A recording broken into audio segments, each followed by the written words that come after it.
जय गुरुदेव, जय जय गुरुदेव, जय जय गुरुदेव, जय जय गुरुदेव, जय जय गुरुदेव, जय जय गुरुदेव, जय जय गुरुदेव, जय जय गुरुदेव।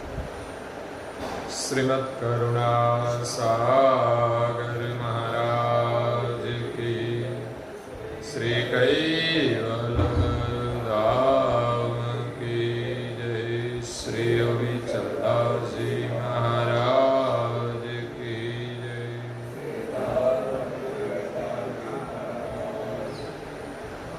सत केवल साहेब, सत केवल साहेब, सत केवल साहेब।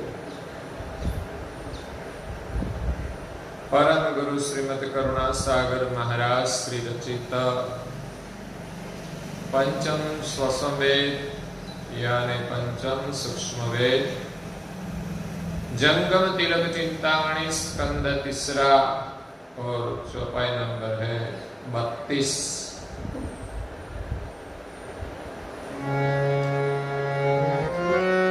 सर्व सिद्धांत सार गत अंत,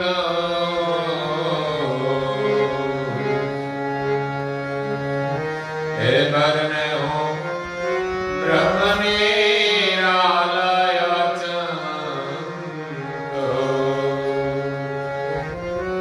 बिनहु चैतन्य सृष्ट क्यों करे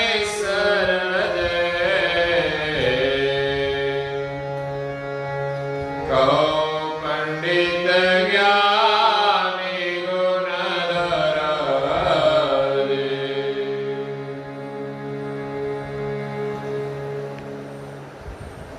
प्रिय भक्तजनों,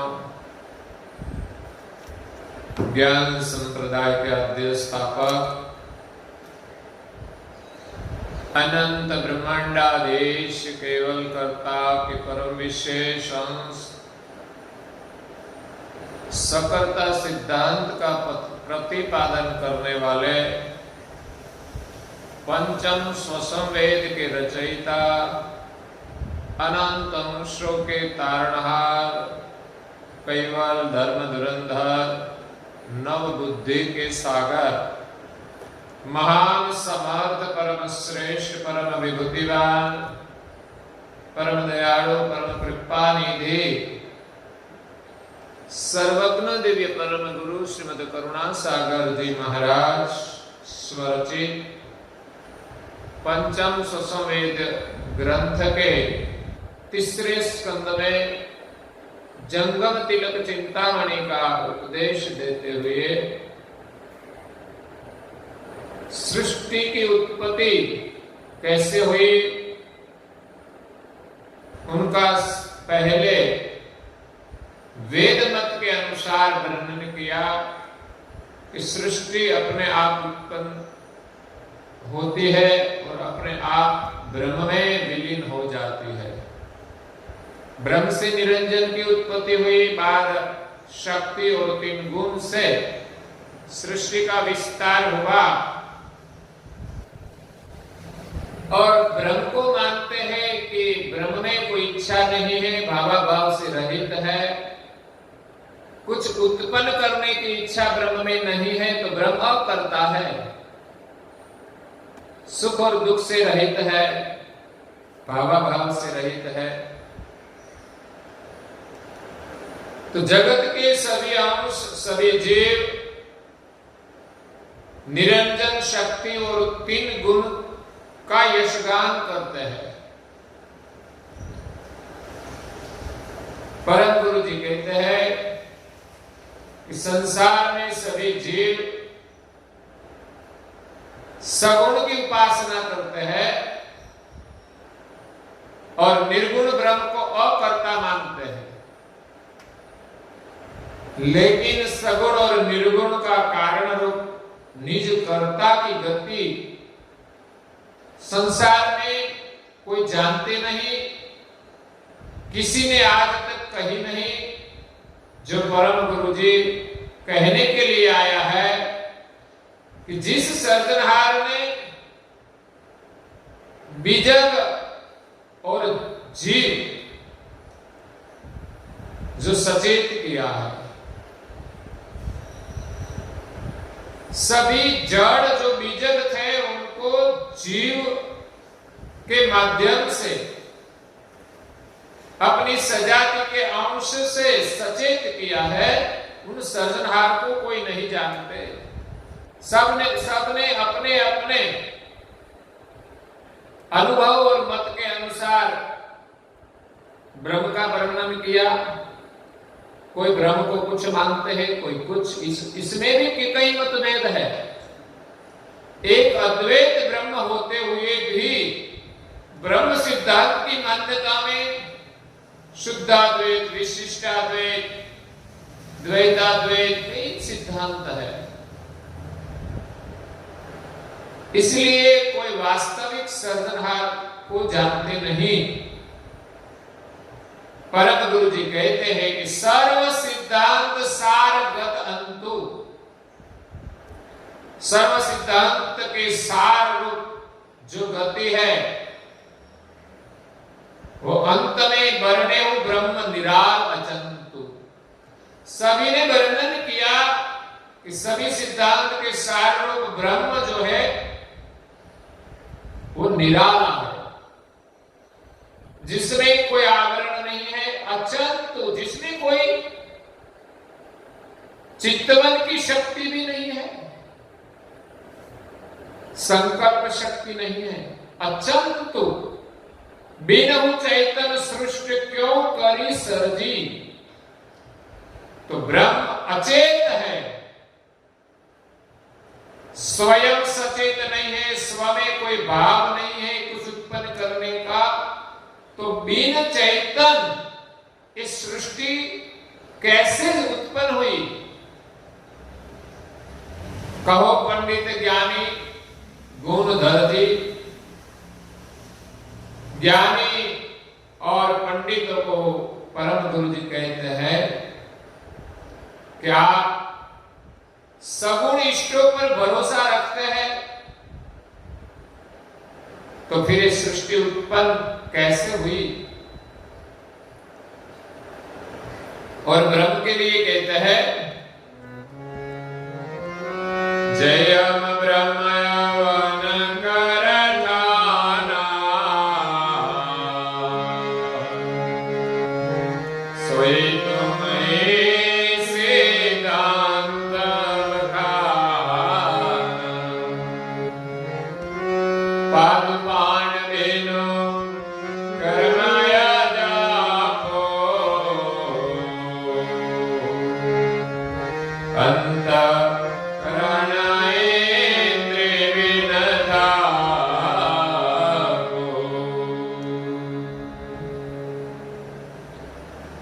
परम गुरु जी कहते हैं कि आप, वेद कहते हैं कि ब्रह्म अपने आप, ब्रह्म से अपने आप सृष्टि उत्पन्न हुई।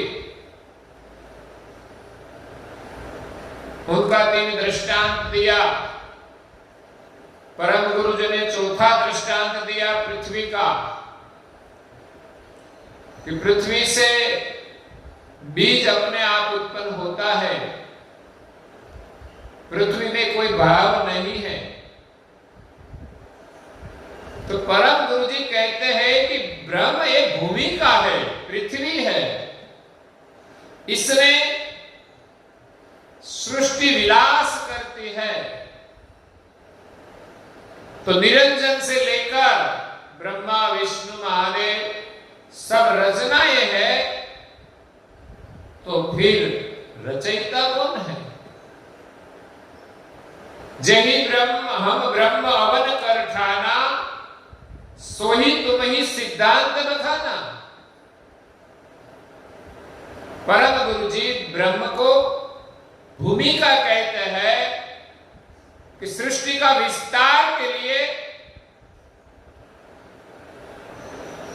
एक भूमि है। जैसे कोई कृषिकार को जब खेती करनी है तब उसके पास पृथ्वी तो चाहिए, जमीन तो चाहिए। अगर अपने पास जमीन नहीं है तो किसी की जमीन में भी खेती कर सकते हैं, लेकिन बिना जमीन तो खेती कैसे होगी। इसी प्रकार सर्जनहार ने जो सर्जन किया है वो एक ब्रह्म भूमिका है, लेकिन वेदांत ने या तो वेदों ने इस ब्रह्म को ही सिद्धांत बना दिया कि सब कुछ ब्रह्म है, ब्रह्म से अपने आप सृष्टि उत्पन्न होती है। इसलिए ब्रह्म न तो करता है, फिर भी ब्रह्म को ही सार रूप मान लिया, और गुणगान तो सगुण का ही करते हैं और ऐसा मान लेते हैं कि सगुण ब्रह्म है। वास्तव में तो इस सगुण जो रचना है वो कृत है सर्जनहार का। सृष्टि के संचालन के लिए निरंजन की उत्पत्ति की, निरंजन से शक्ति और गुण का विस्तार हुआ, वो सृष्टि का नियमन के लिए है, वो करता नहीं है। उनका भजन करने से हमें सर्जनहार की प्राप्ति नहीं होती। इसलिए पादु पाण बिन कर्म अजातु, ब्रह्म तो निराकार है, हाथ पैर कुछ नहीं है, बिनु कर्म वो कोई कर्म नहीं कर सकता, कोई क्रिया नहीं कर सकता, अजातु है, इसमें जाप भी नहीं है, जाप की क्रिया भी नहीं है, उनको इंद्रिया नहीं है, अंतस्करण नहीं है, बाबा भाव से रहित है। अंतःकरण इंद्रिय विस्थापु, वेदों ने ब्रह्म का स्थापन निराकार किया है, इसमें कोई कर्तृत्व शक्ति नहीं है। तो परम गुरु जी कहते हैं पंचतत्व गुण रहित करता, सो क्यों करिब जगत के धरता।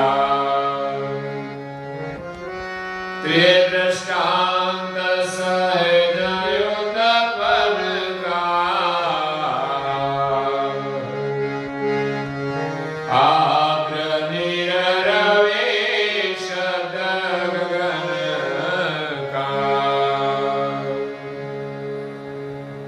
पंच तत्व गुण रहित अकर्ता ब्रह्म है, सोहु क्यों करी भये जगत के धरता। वो जगत का सर्जन नहीं कर सकते और वो कैसे सबको धारण कर सकते हैं बिना सामर्थ्य। इस जगत को कैसे धारण किया। ब्रह्म से न उत्पन्न हुआ है, इसमें कोई कर्ता भाग नहीं है, तो सृष्टि को किसने धारण किया है। कोई मानते हैं कि निरंजन पुरुष आद्य पुरुष है, इसने सृष्टि का सृजन किया है, लेकिन सृष्टि के आद्य में निरंजन से जब शक्ति उत्पन्न हुई और शक्ति के साथ निरंजन की वृत्ति प्रकृति के विलास में, प्रकृति के विलोकन में जब विलीन हुई, तब वो खुद को भूल गए कि मैं कौन हूं। जो खुद को पता नहीं कि मैं कौन हूं, वो प्रकृति के विलास में विलस जाए, वो तो सर्जनहार नहीं हो सकते। और शक्ति के साथ उनकी दृष्टि का संयोग हुआ, दोनों मिलके 6 संतान को जन्म दिया। मतलब शक्ति से, निरंजन के माध्यम से 3 गुण और 3 देविया, 3 गुण मतलब ब्रह्मा विष्णु महेश और 3 देविया, ये 6 देव उत्पन्न हुए और तीन देवों के साथ तीन देवियों का संबंध जोड़ा और सृष्टि का विस्तार आगे बढ़ाया। तो ब्रह्मा विष्णु महादेव भी सृष्टि के कर्ता नहीं है, उसको किसी ने उत्पन्न किया है, उनके साथ शक्ति का संबंध जोड़ा और विस्तार आगे बढ़ा है। इसलिए वो तीन देवों ने भी कुछ नहीं किया। हाँ, उसमें जो सामर्थ्य है, जो मिला है, इससे सृष्टि का कार्य आगे बढ़ाता है। न तो तीन देव करता है, न शक्ति करता है, न आद्य पुरुष निरंजन करता है। तीन देव और देवियां उत्पन्न होने के बाद निरंजन पुरुष शक्ति को छोड़कर शून्य में तप करने के लिए जाने लगे, तब शक्ति ने रोका। आप मुझे छोड़कर कहां जा रहे हैं? ऐसे तो संसार में भी होता है। अगर कोई पत्नी का पति पत्नी को छोड़कर चले जाए तो वो कारण तो पूछे और रोकने का प्रयास भी करेंगे कि आप मुझे छोड़कर कहां जा रहे हो। तो निरंजन ने क्या कहा कि मैं अपने सर्जनहार को ढूंढने के लिए जा रहा हूं। तीन देव और देवियों की उत्पत्ति हुई, ये सब किसने किया? शक्ति तो कहती है करने वाला आप है, आप मेरे स्वामी है, और इन सब रचना को करने वाला भी आप है। लेकिन निरंजन पुरुष प्रामाणिकता से कहते हैं कि मैंने ये उत्पन्न नहीं किया है, मुझको पता ही नहीं कि सब कैसे हुआ। यही प्रामाणिकता होनी चाहिए कि मैं सर्जनहार नहीं हूं। इसीलिए निरंजन पुरुष शक्ति को छोड़कर महाशून्य में तप करने के लिए चले गए।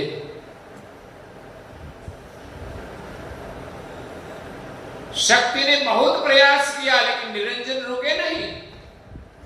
निरंजन ने कहा कि जैसे तुझको तेरे स्वामी का सुख चाहिए, वैसे मुझे भी मेरे स्वामी का सुख चाहिए। इसलिए आद्य पुरुष निरंजन आद्य शक्ति को छोड़कर सर्जनहार की खोज में चले गए। तो यह विश्व को संदेश देता है कि संसार में जरूर रहे, लेकिन परिवार के सुख में हम सर्जनहार को भूल न जाए। परिवार के साथ सभी को सर्जनहार की प्राप्ति करनी है। तो यहां सर्जनहार के विषय में दिव्य परम गुरु जी कहते हैं कि ऐसे ब्रह्म जो है वो गुण गण से रहित है। निर्गुण ब्रह्म अकर्ता अनुचित अंतस्थ बिनु संकल्प के, तो अभव के करणहार को उपजे किनु कल्प के।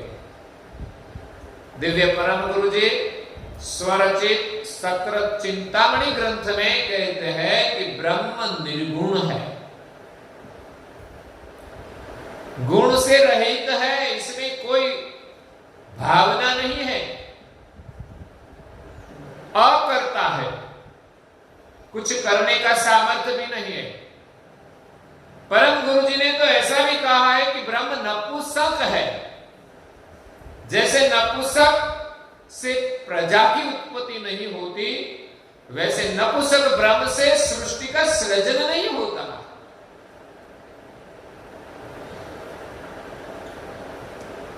क्योंकि नपुंसक में प्रजा उत्पन्न करने का सामर्थ्य नहीं है, उनका बीज नहीं है। कुछ उत्पन्न करने के लिए संकल्प शक्ति चाहिए। जैसे हमें कुछ भी काम करना हो तो पहले हम संकल्प करते हैं, बाद में क्रिया करते हैं और काम होता है। तो ब्रह्म तो निर्गुण है,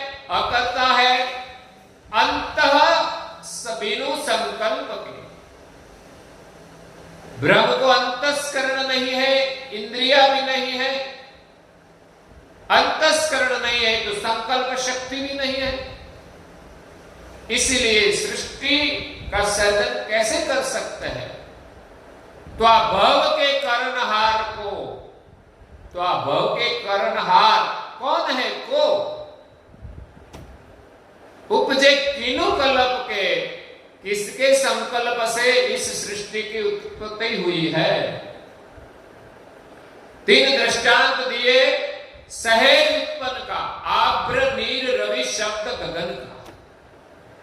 आप जो बादल है उसकी उत्पत्ति, रवि से नीर की उत्पत्ति, और शब्द गगन का, गगन से शब्द की उत्पत्ति आप सहजा सहज मानते हो, लेकिन परम गुरु जी उनका खुलासा करते हुए कहते हैं, एक हो तिनके करता मुनि सोई,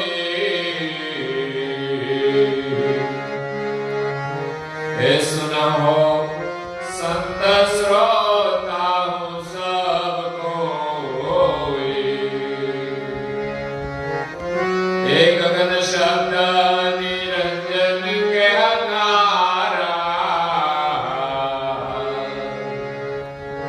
हे बोलता पुरुष जो देवलोक बकारा।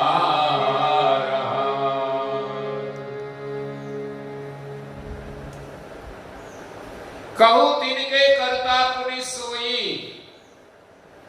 आप तीन दृष्टांत को मानते हैं कि सब अपने आप होता है, लेकिन जो कुछ हुआ है उनका कोई करता है। अपने आप न तो बादल बनते हैं, न तो जल बनते हैं, न तो आवाज आती है। क्या इस शून्य में के पोल में बिना कारण कोई आवाज निकलती है? नहीं होती। तो शब्द शून्य में कहां से आया? तो कहूं तिनके करता पुनि सोई, सुनो संत श्रोताहु सब कोई। सहजा से उत्पत्ति का तीन दृष्टांत दिया। इन तीनों के कर्ता कौन है? वो मैं परम गुरु जी कहते हैं कि आपको सुनाता हूं, सुनो संत श्रोता हूं सब कोई। सभी संत को कहते हैं कि आप सब सुने। आप सब मानते हैं कि सृष्टि ब्रह्म से अपने आप उत्पन्न हुई है, और तीन दृष्टांत को प्रमाण मानकर कहते हैं कि अपने आप सृष्टि की उत्पत्ति हुई है। सृष्टि का सर्जन करने वाला कोई नहीं है। एक दिन सृष्टि अपने आप ब्रह्म में विलीन हो जाएगी। तो आप सभी संत भी सुने, सभी श्रोता सुने, और सब कोई जो जानना चाहे, जो सुनते हैं वो सब कोई सुने। गगन शब्द निरंजन के हकारा। इस महाशून्य में जो शब्द से पंचभूत का सर्जन हुआ, तो गगन में शब्द अपने आप नहीं बना है। मान लेते हैं, जानते नहीं, इसी के कारण मान लेते हैं कि पंचभूत की उत्पत्ति अपने आप हुई, निरंजन की उत्पत्ति ब्रह्म से अपने आप हुई। लेकिन शब्द को उत्पन्न करने वाला आद्य पुरुष निरंजन है। पंचभूत की उत्पत्ति सबसे पहले शब्द की उत्पत्ति हुई। शब्द से आकाश तत्व का निर्माण हुआ, और शब्द से पवन की उत्पत्ति हुई। इसलिए शब्द ने गति की, तो वो पवन तत्व की गति, स्पर्श मात्रा की उत्पत्ति हुई। शब्द के बाद स्पर्श, स्पर्श के बाद रूप मात्रा बनी, रूप से अग्नि तत्व का निर्माण हुआ, और रूप से रस मात्रा की उत्पत्ति हुई, रस मात्रा से जल तत्व का निर्माण हुआ, और गंध मात्रा की उत्पत्ति से पृथ्वी का निर्माण हुआ।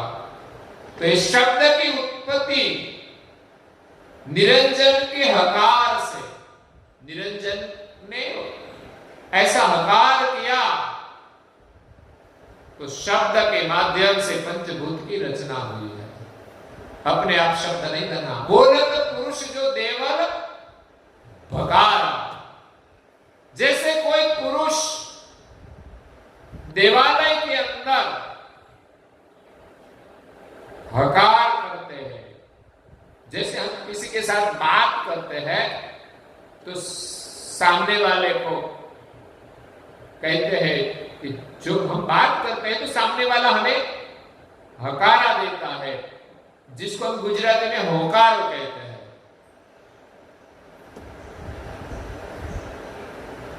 तो देवालय कैसा है? भकारा, बेकार। ऐसा देवालय के अंदर कोई हकारा करते तो आवाज आती है, गूंजती है। इसी प्रकार ये ब्रह्मांड रूप देवालय में निरंजन ने हकारा किया और शब्द से स्पर्श, स्पर्श से रूप, रूप से रस, रस से गंध, पंच मात्रा से पंच तत्व की उत्पत्ति हुई है। अपने आप नहीं हुआ। बोलत पुरुष जो देवल बकारा, समदम पवन चरण गति वामे, तप्त तेज आवरण पुनि जावे, जो ग्रत सित सगत गत जैसे, त्यों ग्रत पवन तप्त सित तैसे।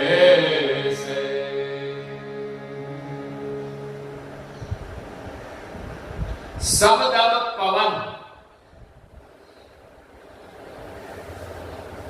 जो कहा कि बादल की उत्पत्ति अपने आप हुई है, परम गुरु जी कहते हैं कि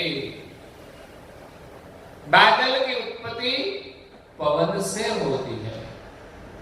जो समदम पवन है, सरल गति वामे, वो जब गति करता है तप्त तेज आभरण पुनि जामे। वो पवन सूर्य के कारण उष्ण होते हैं और गति करता है, इसमें से बादल का आवरण बनता है। जब पवन ठंडा होता है तो शांत होता है, लेकिन जब सूर्य के कारण गर्म होता है और पवन जब गति करता है, जो हवा शांत है लेकिन नीचे से कोई गर्मी दिया जाए तो हवा चलती है। इसी प्रकार ब्रह्मांड में सूर्य के कारण पवन गर्म होता है और गति करता है। तो गर्म पवन से आखिर तो बादल गर्मी से तो बनता है, उष्णता से तो बनता है, लेकिन पवन की गति से बनता है। पवन नहीं होता तो बादल नहीं बनते। इसलिए बादल अपने आप नहीं बने हैं, लेकिन वो पवन के कारण बने हैं। जो ग्रत शीत संबंधगत, जैसे जैसे घी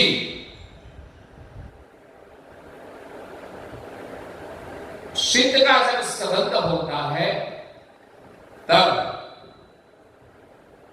घी का जमाव होता है। ठंडी के कारण घी का जमाव हो जाता है। ऐसे जल जैसा तो होता है, प्रवाही तो होता है, लेकिन ठंडी का जब अनुभव होता है तो घी का जमाव होता है। त्यों ग्रथ पवन तप्त शीत तैसे।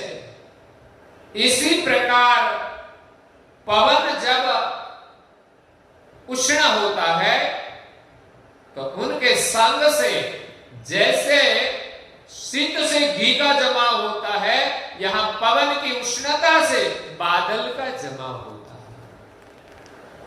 अपने आप बादल बनते ही नहीं। ये तो दृष्टांत दे दिया कि बादल अपने आप हो जाते हैं और अपने आप बिलस जाते हैं, लेकिन ऐसा नहीं है। उसका कारण परम गुरु जी हमें विस्तार से कहते हैं, लेकिन कल सुनेंगे। और आज के प्रवचन को हम यहाँ विराम देते हैं। श्रीमद् करुणा सागर महाराज की, श्री कैवल धाम की, श्री अविचल दास जी महाराज की,